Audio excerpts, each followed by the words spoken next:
Hey, BassGeek here, and I'm going to talk to you about the hottest bait of the summer.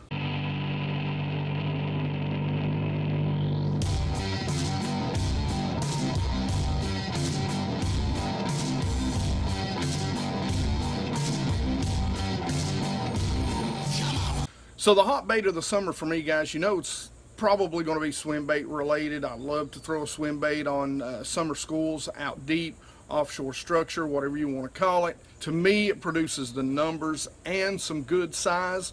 And that's the great thing about fishing this offshore structure, this deep summer stuff, is that these schools are generally going to be there for years and years and years. So I know it's hard for you to get out there and locate, spend a day not fishing, not getting a rod and reel out and locating these bass, but understand when you locate these bass this time of year, in the future, you just keep checking these spots, and when they're there, you get to catch them.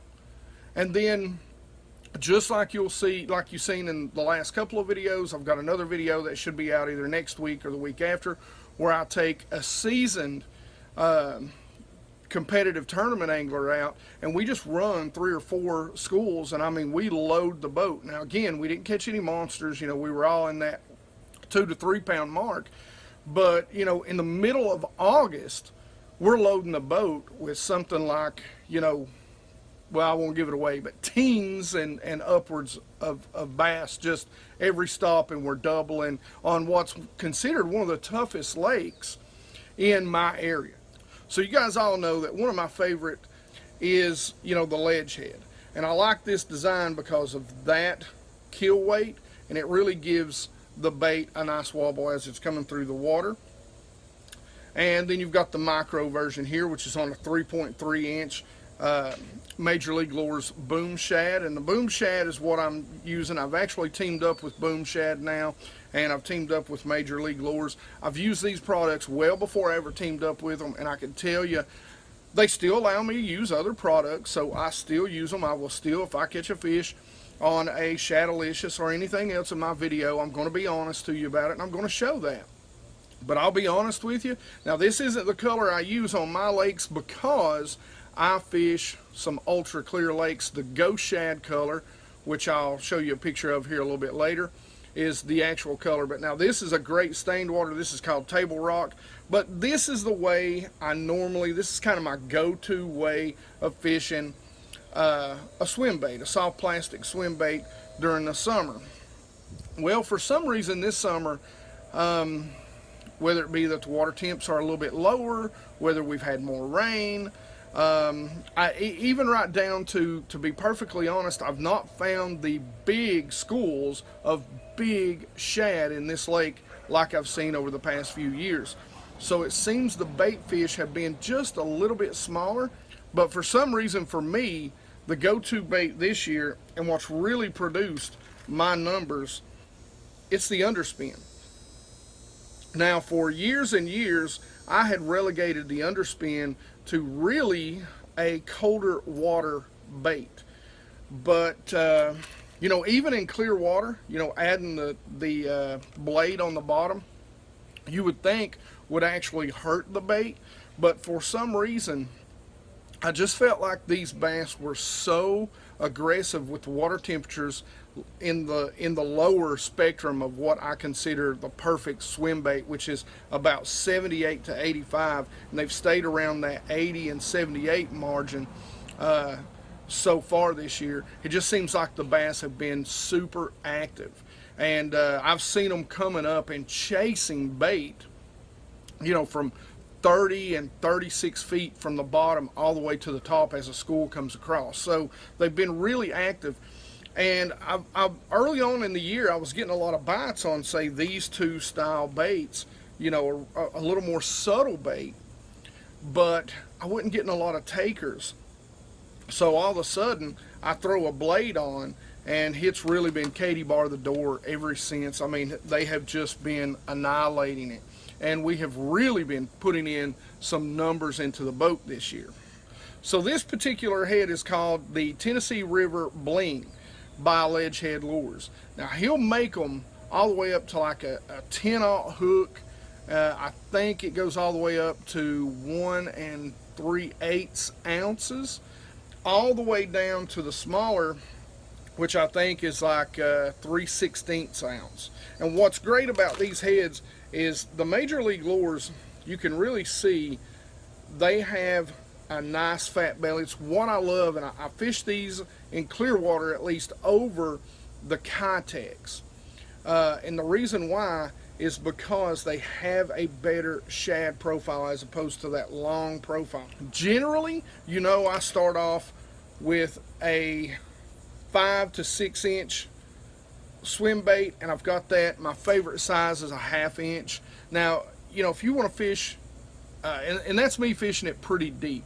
So I'm fishing that anywhere from about, you know, 15 to 35 feet, and you're slow rolling it most of the time. That seems the best retrieve for me on just the ledge heads.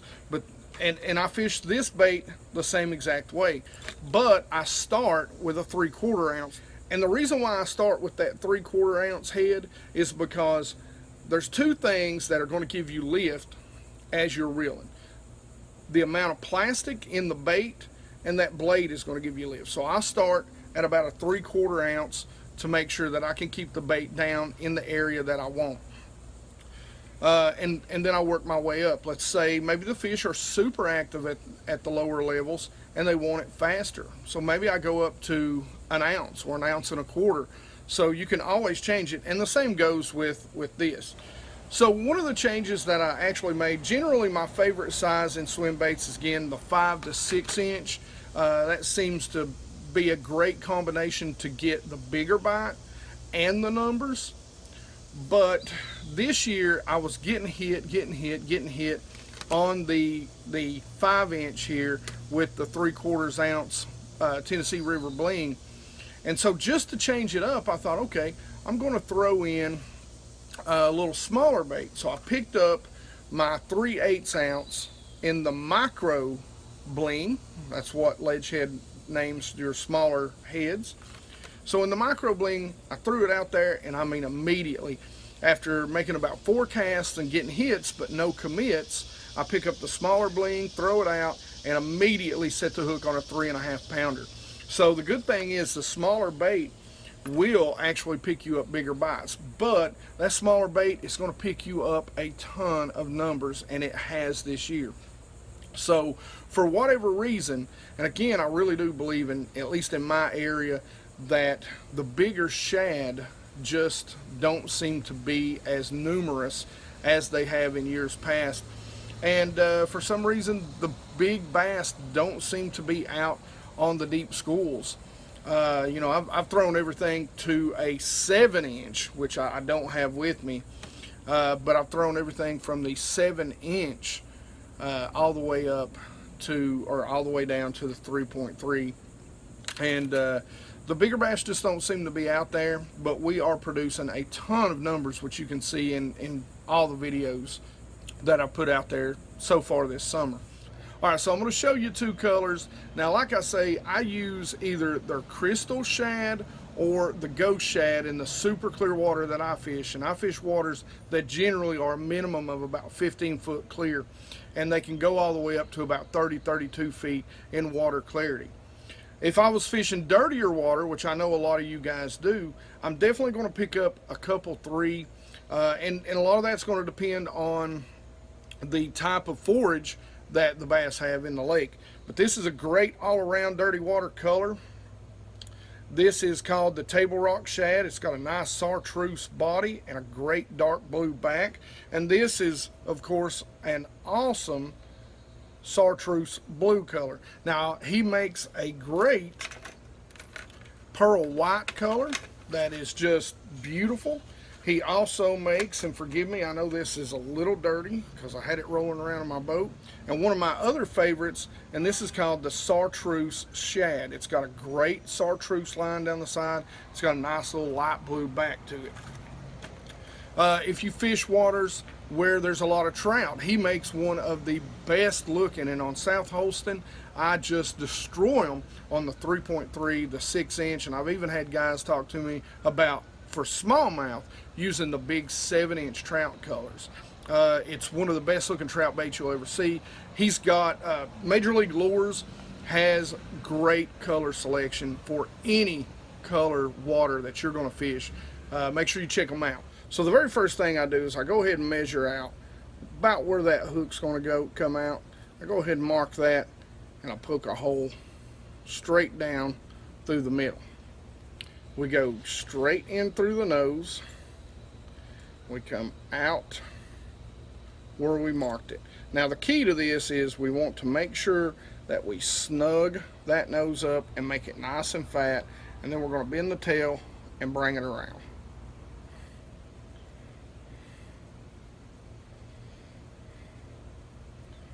We're going to get it nice and straight. Nice and straight. And there you have it. Now you can adjust this down, and I will tell you, I have noticed a couple times that by bending this blade out, maybe look like it's a smaller fish with this bigger fish, and the bass looks like it's going to get, you know, a 2-for-1 sort of combo. I have noticed once in a while it makes a difference in whether they're pecking at it or whether they're hitting it. And sometimes by bending that wire down and getting that blade a little bit away from the body of the swim bait, I've actually picked up a few more actual bites and catches because of it. So that's about all I've got for you. You know, I'd relegated the Underspin or the Tennessee River Bling to more of a cold water bait and more of a stained water bait, but it has produced for me heavily in clear water applications where I feel like the bass have been really active in feeding on shad or bait fish, whatever that might be in your area. So don't discount, you know, the Underspin this time of year. Now, I've got a 10% discount on anything Ledgehead if you use the code BassGeek. So you can go, it's in the description. Of course, there's a link in the description with the code. So make sure you go and check those out. Guys, for the ponds and the creeks, the micro ledge heads coupled with the major league boom shads, I mean, they're killer. Smallmouth will eat these alive. Make sure you go pick some up. There's a link to Major League Lures in the description below where you can go and you can pick up and you can at least see the myriad of colors that they have for any water situation. Guys, these baits are incredible. They're very durable compared to the hollow bodies that, you know, I've fished with in the past. They're going to last you longer. You're going to catch more fish with them. And when you couple them with an Underspin, I mean, it just gets them charged up. And I've got video proof of it. And even more yet to come when me and Chris go fishing. So as always, questions, comments in the comment section below. You know I love to talk about fishing with you guys. You know I love to answer all your questions. So let me have them. Like it if you like it. Don't forget to subscribe, and you guys rock.